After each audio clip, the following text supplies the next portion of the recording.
खोल, परों को खोल, जमाना उड़ान देखता है। परों को खोल, जमाना उड़ान देखता है। जमीन पे बैठ के क्या आसमान देखता है। जमीन पे बैठ के क्या आसमान देखता है।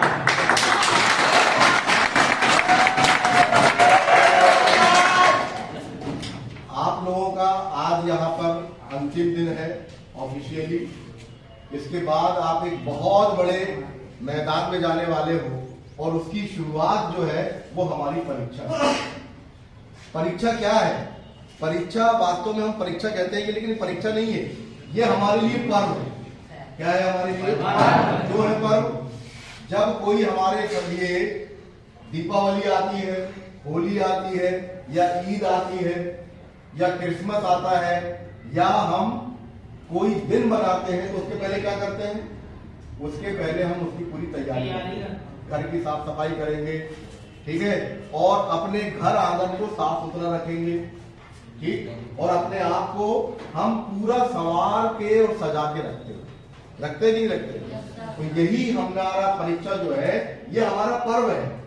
हमने वर्ष भर जो अपने आप को सजाया है, जो अपने आप को संवारा है, आप उनको निखारने का दें, तो हम उत्सव मनाएंगे।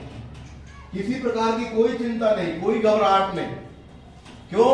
क्योंकि इस त्योहार को मनाने के लिए, परीक्षा के त्योहार को मनाने के लिए, परीक्षा को एक पर्व को मनाने के लिए हमने बरसों इंतजार किया है। आज हम 12वीं क्लास में आ चुके हैं। पिछले अगर हम मोड़ के देखेंगे तो हमने 11 वर्ष अपने जीवन के महत्वपूर्ण स्वर्णिम अवसर हमने इसको पाने के लिए लगाया है। अब इसके बाद जो हमको मार्कशीट मिलने वाली है वो हमारा पूरा संपूर्ण अब तक का जीवन का दर्शन कराएगी। हम क्या है, हम अमीर हैं, हम गरीब हैं, हम निर्धन हैं, मैं कोई श्रमिक का बेटा हूं, मैं किसी अधिकारी का बेटा हूं, मैं कोई नेता का बेटा हूं, मैं कोई बहुत बड़े धनवान का बेटा हूं, ये मायने नहीं रखता। अब माने ये रखेगा कि मैंने 11 साल अपने जीवन के साथ क्या किया। ये 12वें साल की ये मार्कशीट मुझे बताने वाली है।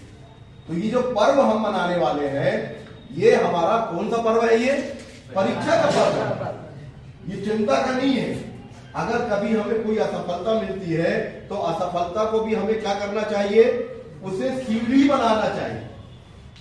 समझ में आ रहा है? अगर हम चलते हुए रास्ते में गिर जाए तो गिर जाए, ये हमारी असफलता है क्या?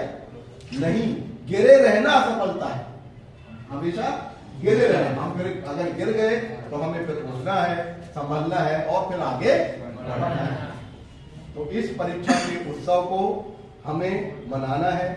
पूरे उत्साह के साथ परीक्षा कक्ष में जाएं और संपूर्ण चिंताओं को हम अपने आप से दूर कर दें। और हम किसको किसको याद करें?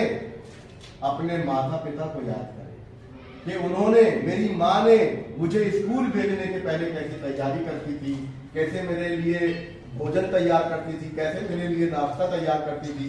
मेरे पिता मुझे कहां से अपने संसाधनों को जुटाते थे, और परिवार के हर एक सदस्य ने मेरे लिए क्या किया है। जब ये हम याद करेंगे तो हमारे अंदर एक ऊर्जा का संचार पैदा होगा, एक एहसास पैदा होगा, एक ऐसा हमारे अंदर एनर्जी पैदा होगी जो हमको अच्छा लिखने के लिए प्रेरित करेगी। बात समझ आ गई? अब अंतिम बात सुन लो। क्या है अंतिम बात? यह है कि आपने परीक्षा में जो याद किया है, जो तैयार किया है, ये महत्वपूर्ण नहीं है।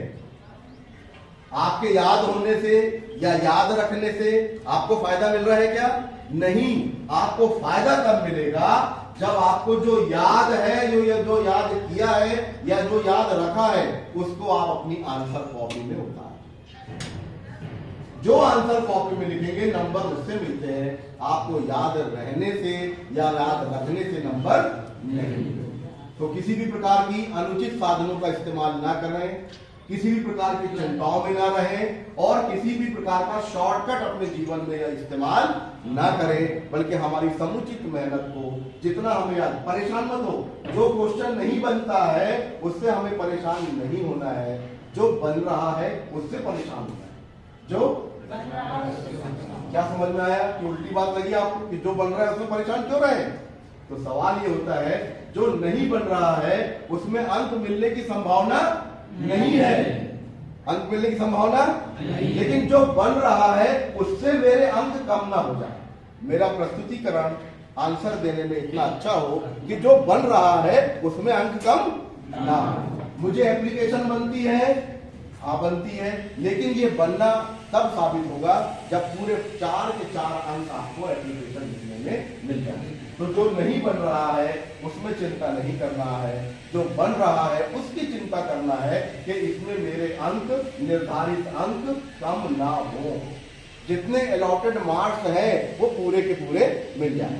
नोट मेकिंग, ये हमारा जो क्वेश्चन पेपर है एक बार फिर से देख लें, मैंने अभी आपको ग्रुप में भी सेंड किया है। जो 4 सेट हैं हमारे सेक्शन बनते हैं, section A B C D, ये सभी महत्वपूर्ण है।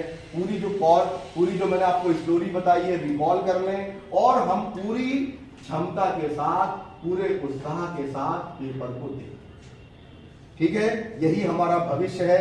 जब कभी भी आप अपने रियल लाइफ में जाओगे, 12वीं की मार्कशीट आपको हमेशा काम आने वाली है।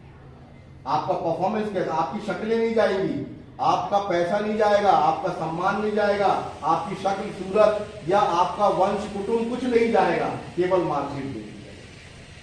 और जांचने वाला भी आपकी मार्कशीट देकर आपको नंबर देगा। लिहाजा अपनी जो मार्कशीट है उसको सुंदर बनाइए और उसके लिए आपको आंसर कॉपी को विधिवत करना है। क्वेश्चन का नंबर डालिए, पूरे समय बैठिए, बिल्कुल लालच मत करिए कि मुझे किसी की कॉपी देखना है। अपना कॉन्फिडेंस डेवलप करिए कि जो मैं कर रहा हूं वो बहुत अच्छा कर रहा हूं और बहुत अच्छा करूंगा और निश्चित रूप से मेरी मेहनत रंग लाएगी और मुझे मार्क्स मिलेंगे। तो मेरी आप सभी लोगों को बहुत बहुत शुभकामनाएं हैं कि आप अपने जीवन में सफल हो। हमने साल भर आपको कहा है, कुछ बातें आपको हो सकता है मेरी कड़वी लग गई हो, तो मैं अब क्योंकि शिक्षक हूं तो मेरा फर्ज बनता है कि मैं आपको सख्त बोलकर, प्रेम से बोलकर, कभी डांट फटकार लगाकर आपको रास्ते पे लाने की प्रयास करूं। वो मैंने आपके लिए किया। मेरे लिए सभी के हृदय में अपार प्रेम है, अपार स्नेह है और मेरे मन में आज पूरी तरह से आपके लिए शुभकामनाएं लबरेज है, भरी हुई है कि आप जहां जहां जिस जिस जीवन में जाएं, सबसे बेहतर यह है कि अच्छे एजुकेटेड बन जाएं और एजुकेटेड बनने के साथ साथ अच्छे नागरिक बने, ताकि आप अपने घर, परिवार, समाज और हमारे देश के नवनिर्माण में अपना महत्वपूर्ण योगदान दें। ठीक है, करेंगे, पालन करेंगे। Best of luck all of you. Thank you.